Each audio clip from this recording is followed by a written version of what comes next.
해리포터와 비밀의 방 제1장 최악의 생일. 처음 있는 일도 아니지만 아침 식사 시간 프리비카 4번지에서는 말다툼이 벌어졌다. 조카 해리의 방에서 시끄럽게 울어대는 올빼미 소리 때문에 버넌 더즐리시가 아침 일찍 깨고 만 것이다. 이번 주에만 3번째다. 그가 식탁 너머로 고함쳤다. 조용히 못 시키면 저놈의 올빼미를 내보내버려야 할 거야. 해리는 다시 한번 애써 설명했다. 답답해서 그런 거예요. 해리가 말했다. 쟤는 바깥을 날아다니는데 익숙하다고요. 밤에 내보낼 수만 있으면. 누굴 멍청이로 하냐? 버넌 이모부가 무성한 코스염에 묻은 달걀 프라이 조각을 달랑거리며 으르렁댔다. 저 올빼미를 내보냈다간 무슨 일이 벌어질지 뻔하지. 그는 그렇게 말하며 아내 피투니아와 은밀한 시선을 주고받았다. 해리가 말대꾸하려고 했지만 그의 말은 더즐리 부부의 아들 더들리의 길고 요란한 트름소리에 묻혀버렸다. 베이컨 더 먹고 싶어. 프라이팬에 좀 더 있단다 얘야. 피투니아 이모가 촉촉한 눈길을 돌려 비대한 아들을 보며 말했다. 기회가 있을 때 잘 먹여놔야지. 들리는 얘기로는 학교 음식이 별로인 것 같던데. 말도 안 돼 피투니아. 내가 스멜팅스에 다녔을 때는 한 번도 배고팠던 적이 없다고. 버넌 이모부가 우렁차게 말했다. 더들리도 충분히 잘 먹을 거야. 안 그러니 아들? 너무 비대한 탓에 엉덩이가 식탁 의자 양옆으로 축 늘어진 더들리가 씩 웃음 지으며 해리를 쳐다보았다. 프라이팬 가져와. 마법 주문을 잊었나 보네. 해리가 짜증스러운 듯 말했다. 이 간단한 한마디가 더즐리 가족에게 미친 효과는 믿을 수 없을 정도였다. 더들리는 숨을 들이켜더니 부엌 전체를 뒤흔드는 쾅소리와 함께 의자에서 굴러떨어졌다. 더즐리 부인은 작은 비명을 지르며 두 손을 들어 입을 막았다. 더즐리 씨는 자리에서 벌떡 일어났다. 그의 관자놀이에서 핏줄이 불뚝거리고 있었다. 프라이팬 좀 줄래? 라고 말해야 한다는 뜻이었어요. 해리가 재빨리 말했다. 제 말은 그런 뜻이. 내가 말했을 텐데. 이모부가 식탁에 온통 침을 튀기며 쩌렁쩌렁하게 소리쳤다. 우리 집에서 마법의 맞자라도 꺼내면 어떻게 된다고 했지? 하지만 전 감히 더들리를 위협하다니. 버넌 이모부가 주먹으로 식탁을 콱 내리치며 고함을 질렀다. 저는 그냥 경고했다. 이 집에서 내 녀석의 비정상적인 성향이 입에 오르내리는 건 못 참아. 해리는 이모부의 검푸른 얼굴에서 이모의 창백한 얼굴로 시선을 돌렸다. 피투니아 이모는 더들리를 일으켜 세우려 애쓰고 있었다. 알았어요. 해리가 체념한 듯 중얼거렸다. 알았다고요. 버넌 이모부는 숨찬 코뿔소처럼 헐떡거리면서 작고 날카로운 눈으로 해리를 뚫어지게 바라보다가 다시 자리에 앉았다. 방학이 되어 해리가 집에 돌아온 뒤로 버넌 이모부는 줄곧 그를 당장에라도 터질지 모르는 폭탄처럼 대했다. 해리가 평범한 소년이 아니기 때문이었다. 사실 해리만큼 평범하지 않기도 힘들었다. 해리포터는 마법사였다. 호그와트 마법사 1학년 마법학교 1학년 과정을 이제 막 마친 풋내기 마법사. 더즐리 가족이 방학 동안 집에 돌아와 있는 해리를 아무리 못마땅하게 여긴들 그것은 해리가 느끼는 기분에 비하면 아무것도 아니었다. 호그와트가 너무나 그리운 마음에 해리는 꼭 끊임없는 가슴 통증에 시달리는 것 같았다. 비밀 통로들과 유령들이 있는 성도, 그곳에서의 수업도, 부엉이와 올빼미들이 가져다주는 울편물도, 대연회장에서 진수성찬을 먹던 일도, 탑속 기숙사 침실의 사주식 침대에서 잠자던 것도, 금지된 숲 근처 오두막으로 숲지기 해그리드를 만나러 가던 일도 그리웠다. 마법사 세계에서 가장 인기 있는 스포츠인 퀴디치는 특히 그리웠다. 해리가 집에 오자마자 버넌 이모부는 그의 온갖 마법책과 마법 지팡이, 교복 로브, 솥단지, 최고급 빗자루인 님부스 2000을 계단 밑 벽장에 놓고 잠가버렸다. 해리가 여름 내내 연습을 하지 못해 기숙사 퀴디치 팀에서 쫓겨난들 더즐리 가족이 신경이 났을까. 해리가 숙제를 하나도 못한 채 학교에 돌아간데도 그게 더즐리 가족한테 무슨 큰일이겠는가. 더즐리 가족은 마법사들이 머글이라고 부르는 존재였고 그저 가족 중에 마법사가 있다는 사실을 굉장히 수치스러워할 뿐이었다. 버넌 이모부는 심지어 마법사 세계의 어느 누구에게도 메시지를 전해하지 못하도록 해리의 올빼미 해그위드를 세 장에 가두기까지 했다. 해리는 더즐리 가족과 조금도 닮지 않았다. 버넌 이모부는 덩치가 크고 짧은 목에 풍성한 검은색 콧수염을 기르고 있었다. 피투니아 이모는 말처럼 생긴 얼굴에 뼈가 앙상했다. 더들리는 금발이었으며 돼지 같은 분홍빛 피부에다 뚱뚱했다. 반면 해리는 몸집이 작고 꽉 말랐으며 반짝이는 초록빛 눈에 흐트러져 있는 머리카락은 칠흑 같은 검은색이었다. 그는 동그란 안경을 썼고 이마에는 가나다란 번개 모양 흉터가 있었다. 해리를 마법사 중에서 또 유별난 존재로 만든 것이 바로 이 흉터였다. 이 흉터는 굉장히 불가사의한 해리의 과거. 그러니까 11년 전 해리가 더즐리네 집 현관 계단에 남겨지게 된 이유를 설명해주는 유일한 단서였다. 어떻게 그랬는지는 알 수 없지만 해리는 1살 때 역사상 가장 대단한 어둠의 마법사이자 지금까지도 수많은 마법사가 그 이름을 말하길 두려워하는 자 볼트모트 경의 저주에서 살아남았다. 부모님은 볼트모트의 공격으로 목숨을 잃었지만 해리는 번개 모양 흉터가 생겼을 뿐 살아남았고 누구도 알 수 없는 어떤 이유로 볼트모트의 힘은 해리를 죽이지 못한 그 순간 파괴되었다. 그리하여 해리는 죽은 어머니 언니 부부 밑에서 자라게 되었다. 일부러 그런 것도 아닌데 자신이 왜 계속 이상한 일들을 일으키는 건지 전혀 이해하지 못한 채 해리는 그 흉터가 부모님이 돌아가신 자동차 사고 때 생긴 거라는 더즐리 부부의 말을 믿으며 그들과 10년을 보냈다.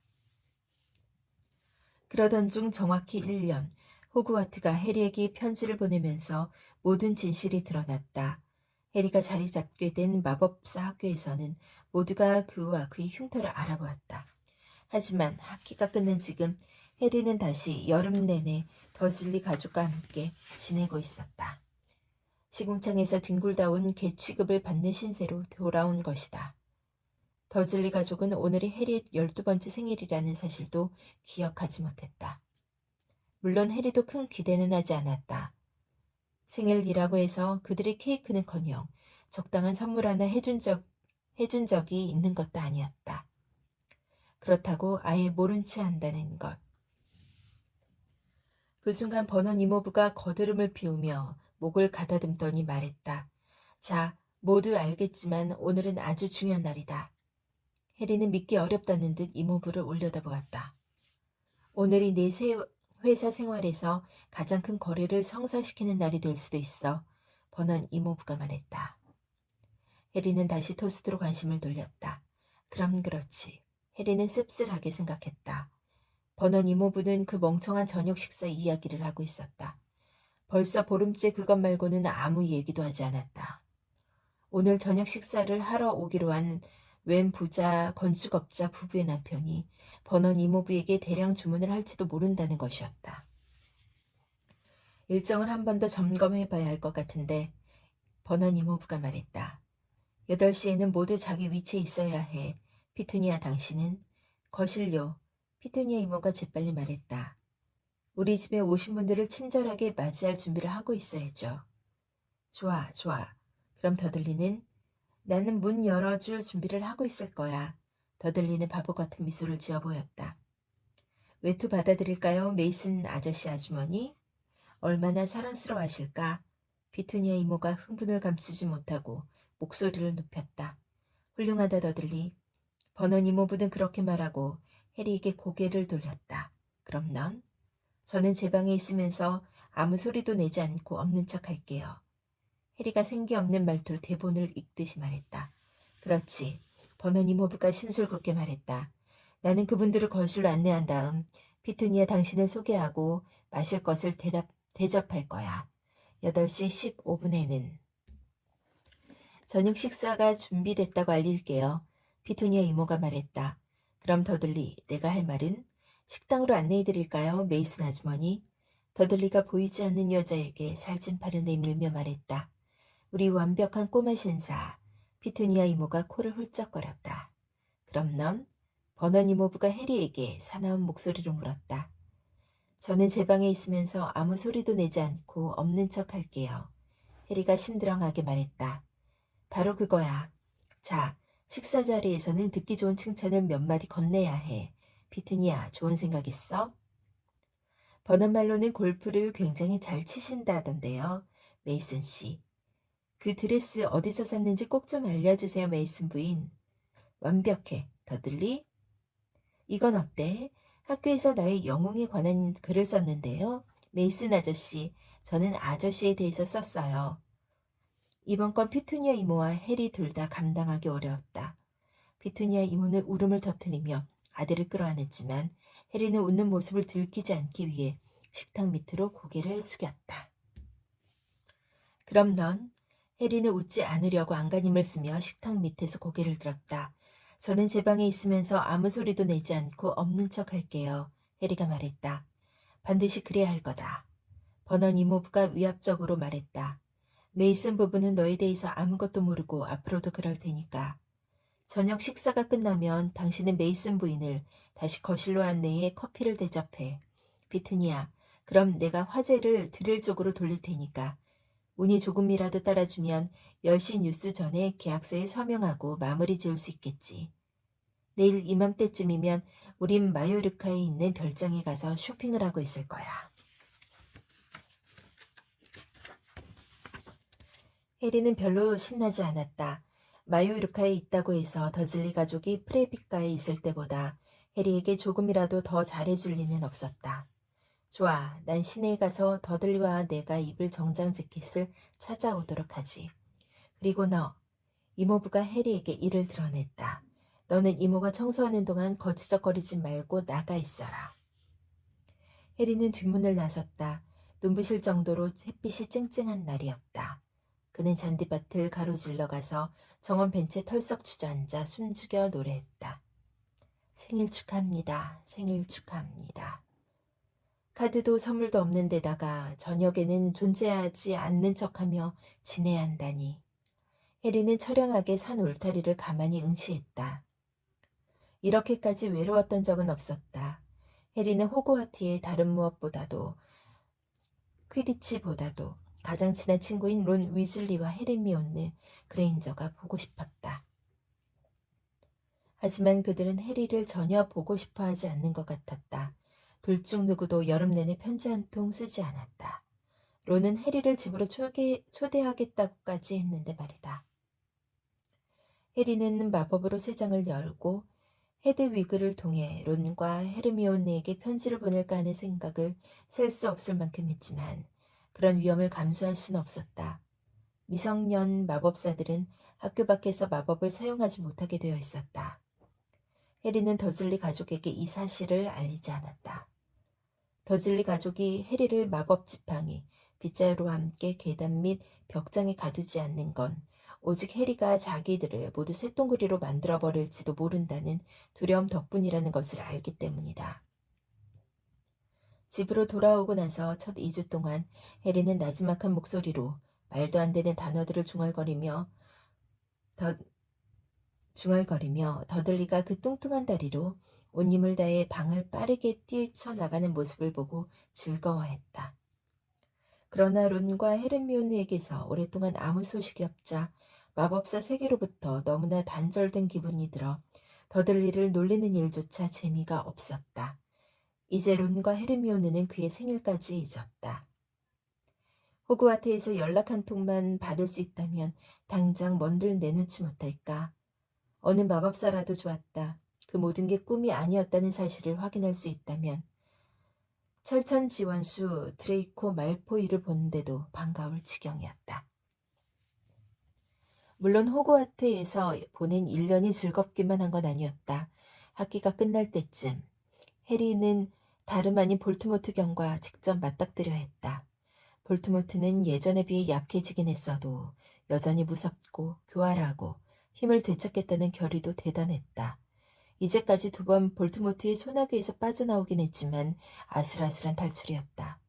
몇 주가 지난 지금까지도 해리는 식은땀에 젖어 한밤중에 깨어나곤 했다. 볼트모트는 지금 어디에 있을지 궁금해하면서 그자의 분노한 얼굴과 부릅뜬 광기 어린 눈을 떠올리면서 벤치에 늘어져 있던 해리는 문득 허리를 똑바로 세웠다. 아무 생각 없이 울타리를 바라보고 있는데 울타리가 그를 마주 바라보았다. 잎사귀 사이에서 큼직한 초록색 눈동자 2개가 나타났다. 해리가 벌떡 일어선 순간 잔디밭 저쪽에서 놀려대는 목소리가 들려왔다. 난 오늘이 무슨 날인지 알지롱. 더들리가 해리를 향해 뒤뚱뒤뚱 걸어오며 노래를 불렀다. 커다란 눈동자는 몇 차례 깜빡이다 사라졌다. 뭐라고? 눈동자가 있던 자리에서 시선을 떼지 못한 채 해리가 물었다. 난 오늘이 무슨 날인지 알지롱. 더들리가 해리에게 곧장 다가오면서 반복했다. 잘 됐네, 해리가 말했다. 그러니까 드디어 모든 요일을 배운 거구나. 오늘 내 생일이잖아. 더들리가 피식 웃으며 말했다. 어떻게 카드 한 장 못 받냐? 그 괴물 동네에 친구 한 명 없나 보지? 우리 학교 얘기를 하는 걸 너희 엄마가 못 들었어야 할 텐데. 해리가 담담하게 말했다. 더들리가 뚱뚱한 엉덩이를 따라 흘러내리던 바지를 축혀 올렸다. 울타리는 왜 노려보고 있었어? 그가 의심스러운 목소리로 물었다. 저기에 불을 붙이려면 어떤 주문이 가장 좋을지 생각하는 중이었어. 해리가 말했다. 더들리는 즉시 비틀거리며 뒤로 물러났다. 그의 퉁퉁한 얼굴에 겁이 질린 표정이 떠올랐다. 아, 안 돼. 아빠가 마법 쓰지 말라고 했잖아.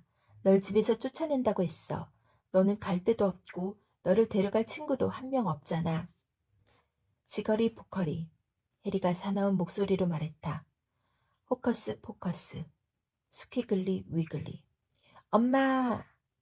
더들리가 울부짖으며 황급히 집으로 달려가다가 자기 발에 걸려 넘어졌다. 엄마, 쟤 그거 해! 해리는 잠깐 동안 재미 본 대가를 호되게 치렀다.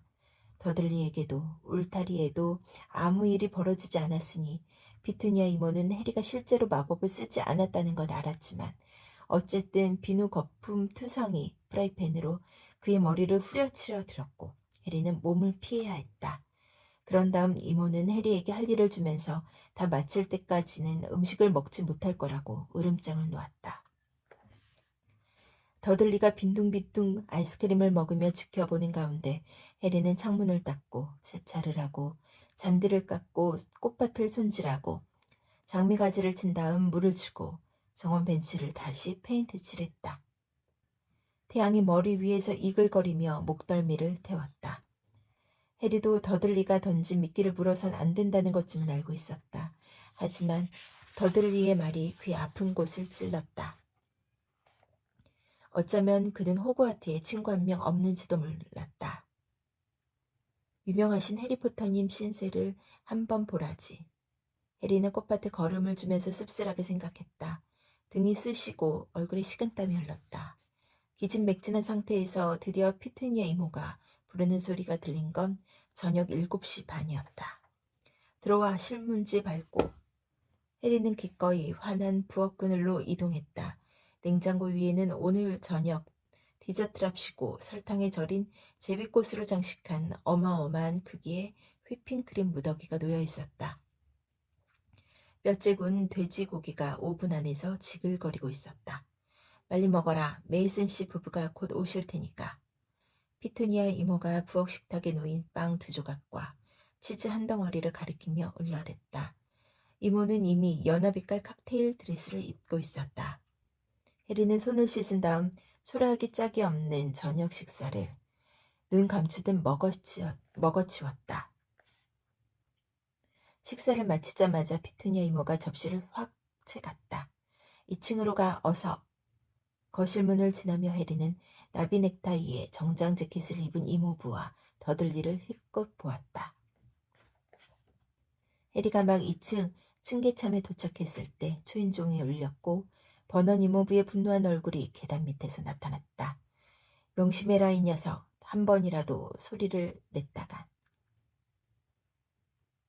해리는 까치발을 들고 자기 방 안으로 미끄러져 들어간 다음 문을 닫았다. 그리고는 침대 위에 몸을 던지려고 획 돌아섰다. 문제는 침대 위에 이미 누군가가 앉아 있었다는 것이다.